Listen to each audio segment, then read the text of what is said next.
Assalamualaikum warahmatullahi wabarakatuh. Saya Alwa Faiza, Prodi Ilmu Hukum Fakultas Syariah dan Hukum UIN Sunan Kalijaga, Yogyakarta. Di sini saya akan menjelaskan tentang Konvensi Wina pasal 65. Pasal 65 ini mengatur tentang prosedur yang harus diikuti dalam halnya tidak sah pengakhiran, penarikan diri, atau penundaan berlakunya suatu perjanjian. Dalam pasal ini terdapat 5 prosedur. Prosedur yang pertama yaitu sebuah partai yang menurut ketentuan konvensi saat ini menyerukan adanya cacat persetujuan untuk terikat oleh perjanjian atau dasar untuk menghambat keabsahan perjanjian yang mengakhirinya menarik diri dari itu atau menangguhkan operasinya harus memberitahukan kepada pihak lain atas klaimnya.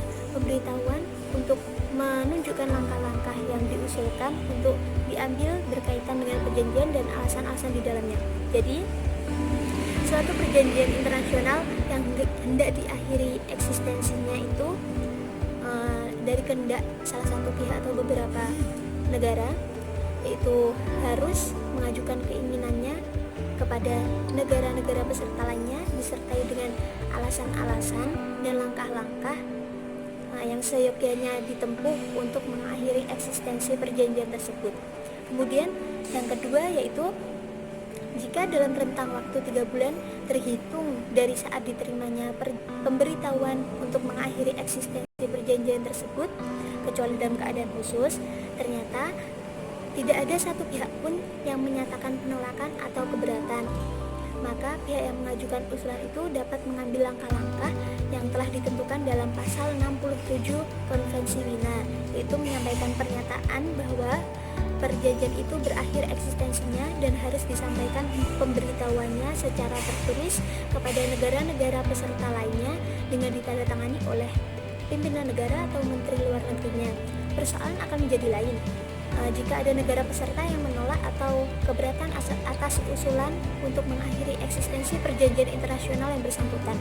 Nah, jika ada negara peserta yang keberatan atau yang menolaknya, itu menurut pasal 65 yang angka ketiga yaitu para pihak atau negara peserta yang mengusulkan dan negara atau negara-negara yang menolaknya seyogyanya menempuh langkah-langkah damai dalam menyelesaikan sengketa tersebut sebagaimana yang diamanatkan oleh pasal 33 Piagam PBB, yaitu misalnya dengan melakukan perundingan atau negosiasi kedua belah pihak, lalu ada mediasi yaitu ada pihak ketiga untuk membantu menyelesaikan sengketa tersebut atau melalui badan penyelesaian sengketa.